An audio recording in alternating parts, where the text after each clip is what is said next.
Re-reset tayo mga ka-JJR ng Epson L380. Ayan, alternate blinking na siya. Ayan, kaya ayun, i-check natin dito sa kanyang drivers kung bakit siya blinking. Titingnan natin yung status.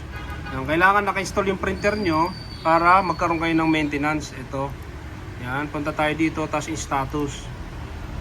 Ayan, ayan po yung error, service required. Puno na, ayan.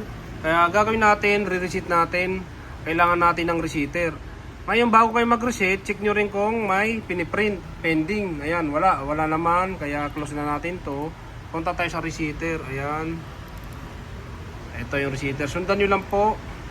Yung mga kailangan ng resetter, ilalagay ko lang dyan sa comment section or sa description ng video. Ayan, ayan, kailangan naka-install para lumabas dyan sa baba. Tapos ito, waste ink pad, yan, nire-reset natin. Ayan, pwede nyo rin muna i-check kung bakit reset blinking. Kaya yun, nakita nyo naman 100%, kaya talagang reset. Kaya yun, i-check nyo ulit, tapos initialize.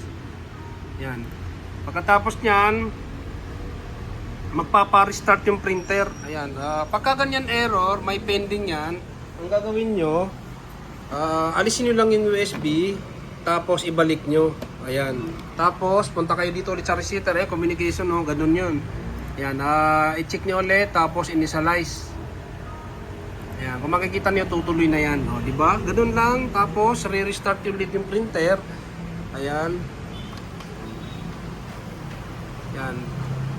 Pag on natin ito, wala na yung blinking na yon. Ayan. Wala na, kaya pwede na kayo mag-print.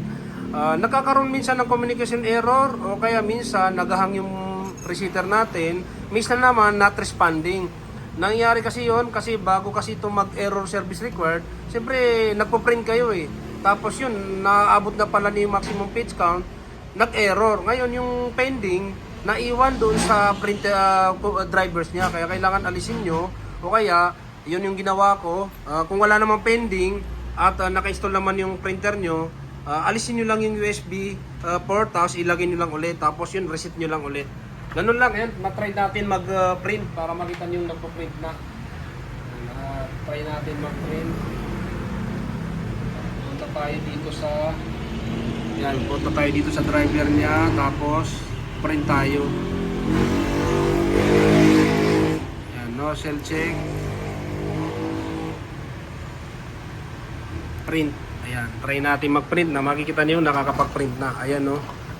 Oh, di ba? Ganun lang kasi kapag kasi reset 'yan, hindi kayo makapag-print, baka photocopy, scan.